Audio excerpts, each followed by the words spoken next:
I just wanted to bring him coffee. But the way he looked at me touched me. I couldn't walk away.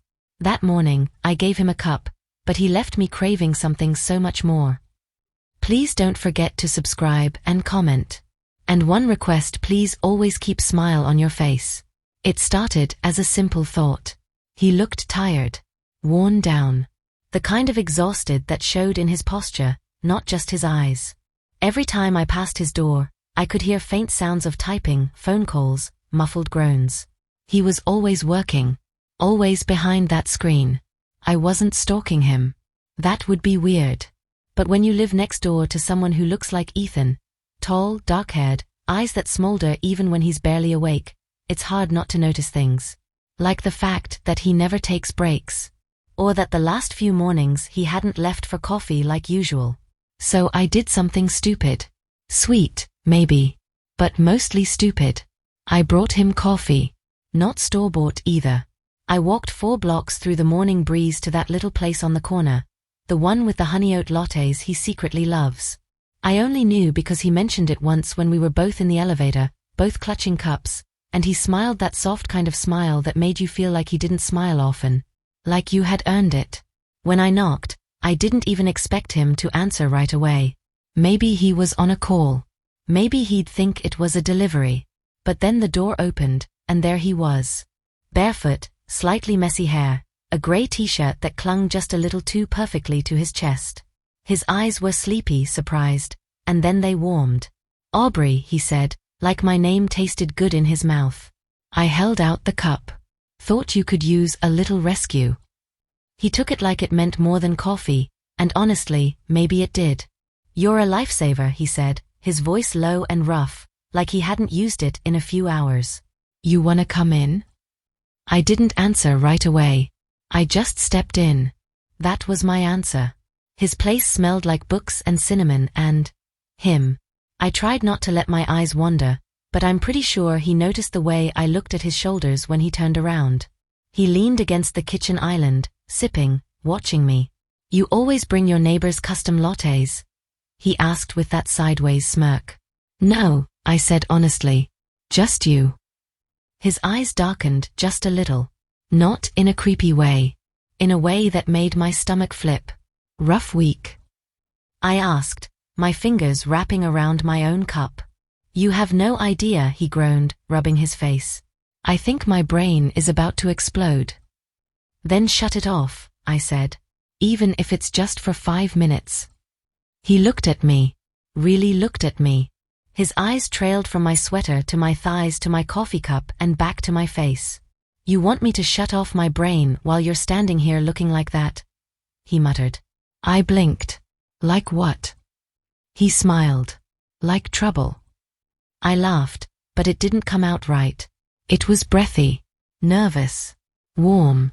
I set my cup down and tried to ignore the heat spreading through my chest. I should have left. Just dropped the coffee and gone back to my apartment. But something in the air had shifted the moment I stepped through that door. There was weight in every second. Every silence. I walked over to the counter and leaned toward him just slightly, our faces closer than they probably should have been.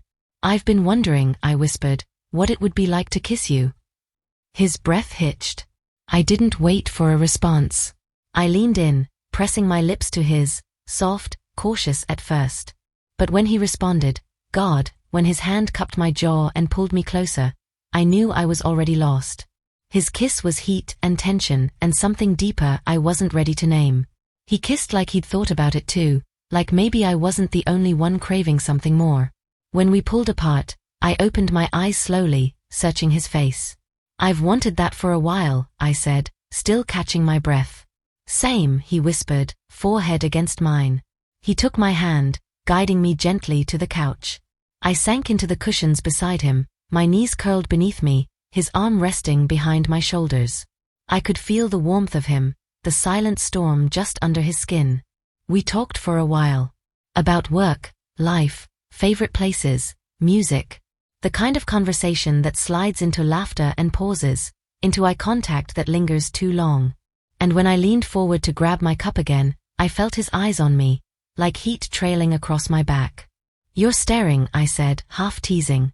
"You're letting me," he replied. I didn't correct him. He reached for me, his hand sliding around my waist. I let him pull me into his lap, my legs wrapping around his, my hands in his hair. His mouth found mine again, this time slower, deeper, more intense. My sweater slipped off one shoulder, and his fingers found the exposed skin like he was memorizing it. His touch wasn't rushed. It was reverent. Like every inch he discovered mattered.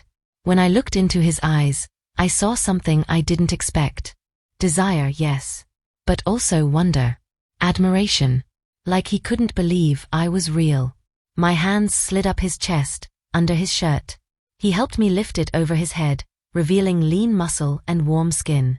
My fingers traced the lines of his stomach, the dips of his collarbone. He shivered. "You okay?" I asked softly.